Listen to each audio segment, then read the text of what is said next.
The festival wasn't supposed to mean anything.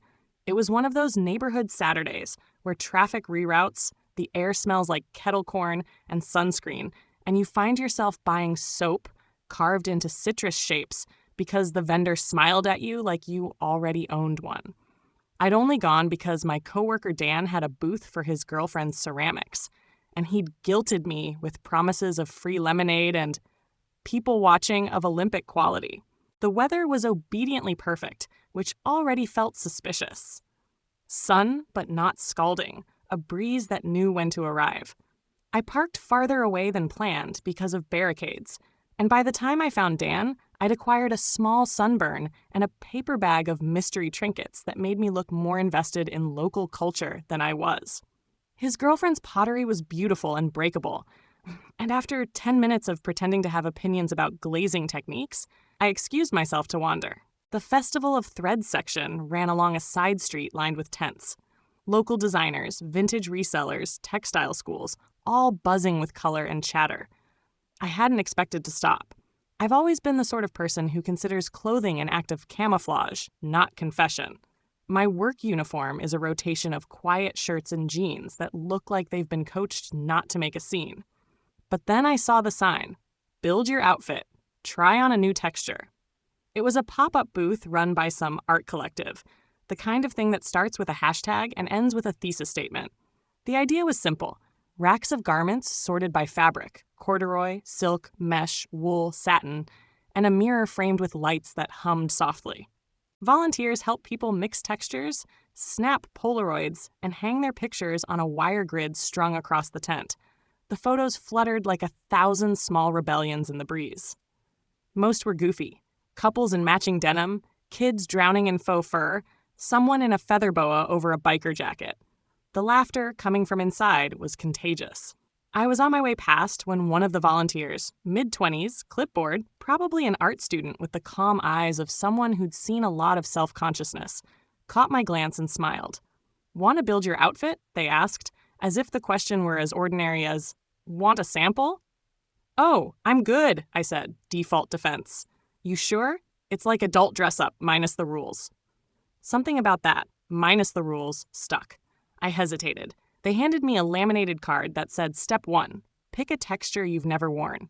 I looked at the racks, at the flood of possibilities, and felt the faint tug of curiosity, the way you might feel hearing a song you half remember. "I don't know what I'd even choose," I said. The volunteer tilted their head toward the table where fabric swatches were laid out like paint chips. "Close your eyes," they said, "and pick with your hands." It felt silly, but I did it. My fingers brushed corduroy ridges, the cool slick of satin, the tickle of lace, and then something dense and ribbed that felt like comfort rendered into cloth. "That one," I said. "Ribbed sweater," they noted, pulling a dark plum one off the rack. "Now choose a contrast." A pleated skirt caught my eye, navy with faint shimmer, the kind of movement my usual jeans never allowed. I nodded toward it, and the volunteer's smile deepened, approving but not indulgent. "Shoes or tights?" they asked. "Tights," I said before my inner censor woke up. They produced a box labeled Shears, Glossy, Opaque, Play. I picked Glossy Suntan, the neutral of bravery. "Changing tents in the back," they said, handing me the stack. Inside, I hesitated. The air smelled faintly of detergent and courage. I peeled off my jeans and t-shirt, pulled the pantyhose from their packet. The whisper of nylon against skin always surprises me, even now, and felt the small exhale of the fabric as it smoothed itself into place. The skirt followed, its pleats falling like quiet applause. The sweater's weight settled on my shoulders, ribbing tracing the outline of my arms. I stared at myself in the mirror, at the legs that looked like light itself had taken an interest, and at the unfamiliar grace of my silhouette. I wasn't transformed so much as rearranged into something honest. When I stepped out, the volunteer's eyebrows lifted slightly, the smile that says, "Yes, this works." "How do you feel?" they asked. "Like I've borrowed confidence from somebody," I said. "Or maybe you just remembered you had some," they replied, and before I could overthink it, they motioned to the photographer. The volunteer photographer was a woman with a camera older than my career. Quick hands, gentle voice. "Stand here," she said, adjusting the light. "Just breathe. Shoulders easy." I did. She clicked once, then said, "Good, that's the one." She showed me the screen. In the photo, I'm standing slightly turned, 1 foot forward, hands half hidden in the sweater's cuffs.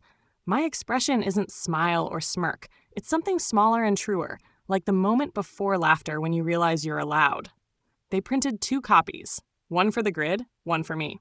I clipped mine to the tent wire and watched it flutter, a strange relief loosening in my chest. I changed back into my jeans and left, the image of that other self echoing behind my eyes. 2 days later, the photo found me again. Someone had scanned it from the festival's community page and posted it on social media with the caption, "This guy at the Build Your Outfit booth absolutely nailed the vibe." By the time I saw it, it had a few thousand likes and a comment section that looked like a party I hadn't realized I was invited to. At first, my stomach went cold. I scrolled in the dark of my apartment, heart thudding. Guy in a skirt, pantyhose. Go ahead, internet, be kind, I dare you. I braced for cruelty. But what poured in wasn't cruelty, it was confession. Me too.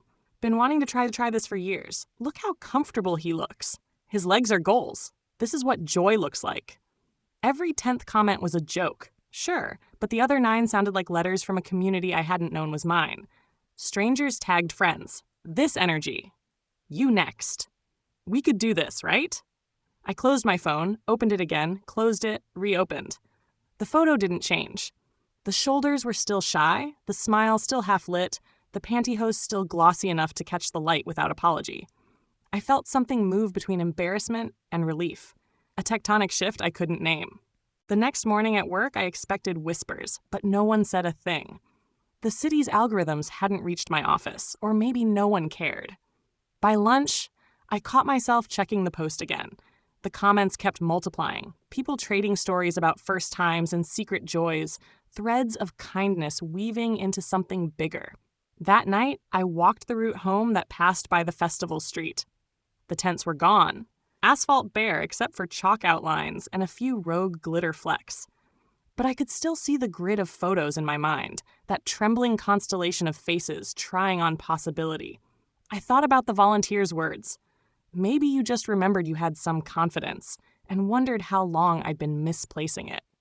The next day, I did something small but seismic. Instead of my usual jeans, I wore the skirt. The pantyhose, too, under a long coat that made it less of a statement, more of a whisper. I told myself it was about comfort, and partly it was. But as I left my apartment, I realized I was also testing the world. Would it tilt? Would it sneer? Would it notice? At the subway, a woman glanced down and smiled. Not mocking, just human. On the train, a kid stared with curiosity, then looked away, unbothered. The air didn't change. No lightning bolts of judgment struck. My reflection in the train window looked ordinary, and somehow that was extraordinary. For a week, I kept rerouting my commute to pass the storefront that had hosted the booth.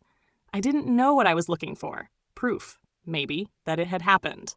On Thursday, I found the photographer's business card taped to the window with a note, "More photos at festivalofthreads.com." I typed the URL on my phone. There they were. Hundreds of faces, fabrics, postures. Old men in silk scarves, teenagers in sequins, parents and kids swapping wardrobes for fun. The gallery didn't label anyone. It just listed the fabrics. Ribbed knit, pleated polyester, glossy nylon. My picture sat quietly in the middle, surrounded by laughter frozen in pixels. Below the image, a comment section bloomed again, slower this time, like a garden growing intentionally. "This one," someone wrote. "He looks like he just realized he's real." I closed the site, walked outside, and took the long way to the train.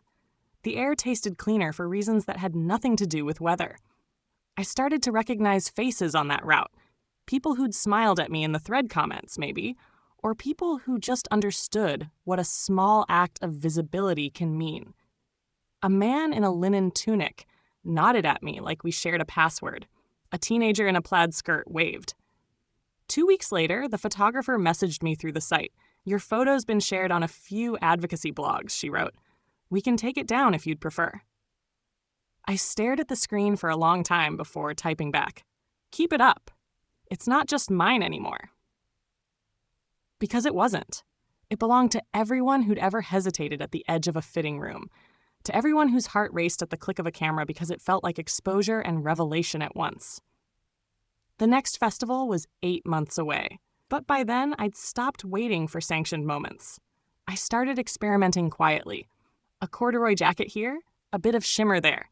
Sometimes strangers noticed and said nice things. Sometimes they didn't notice at all.